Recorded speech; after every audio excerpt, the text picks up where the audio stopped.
All right, welcome to Thursday's session for this deload week. No pool session today. We're in the gym for a ski conditioning piece. 30-minute EMOM, 12 calorie ski for the first minute, 18 calories in the second minute, and then 24 calories in the third minute. And then minutes 4 and 5 are a rest. So it's 3 minutes of work and 2 minutes of rest for 6 sets pretty much. The calories build in each minute by 6. So 12 is a pretty manageable amount of calories to get done in a minute. But the intention here was to be skiing at a higher rate and completing them under 30 seconds for that first minute. And then the 18 calories were aiming to complete them by the 40-second mark.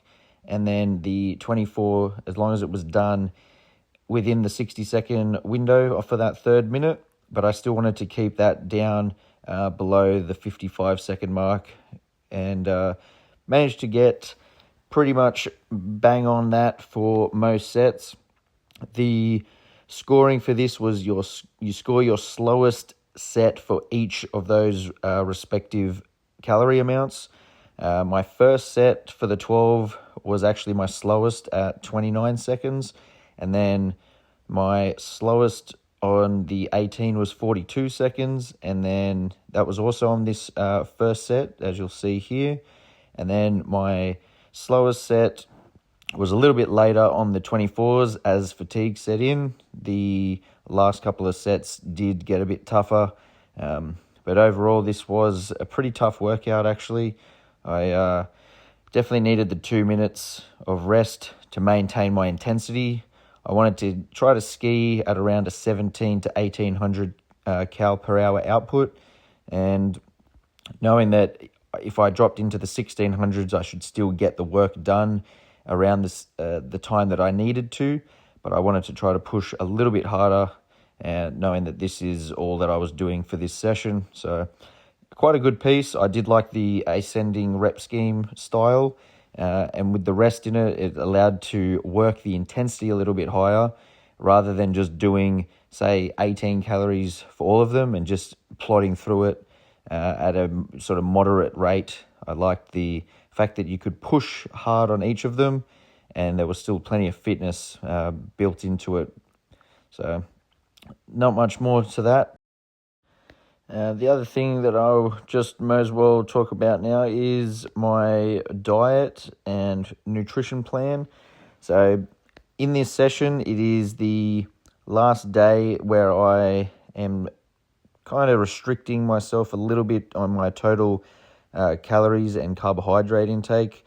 I decided that I'm going to need to put on a little bit of mass and weight on my body and frame to be able to handle some of these weights and events at Torian.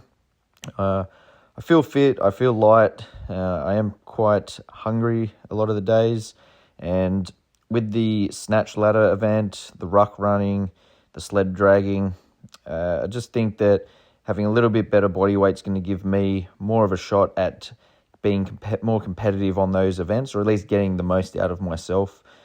This lighter body weight of 83 kilos, I just don't feel like my power and strength and my tendons and joints and that feel a bit weak. So I think adding a little bit of filling out with some food and putting on a couple of kilos, just filling back out and feeling good will help with my strength.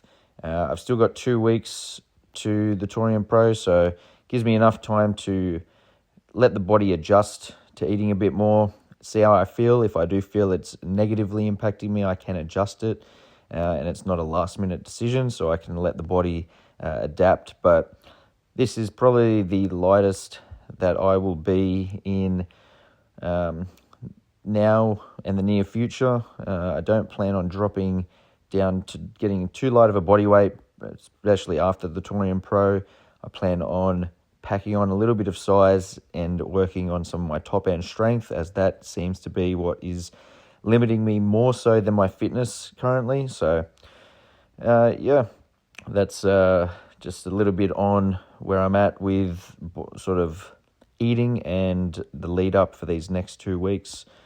So I'll see you tomorrow for Friday's session. Enjoy the rest of this ski erg piece.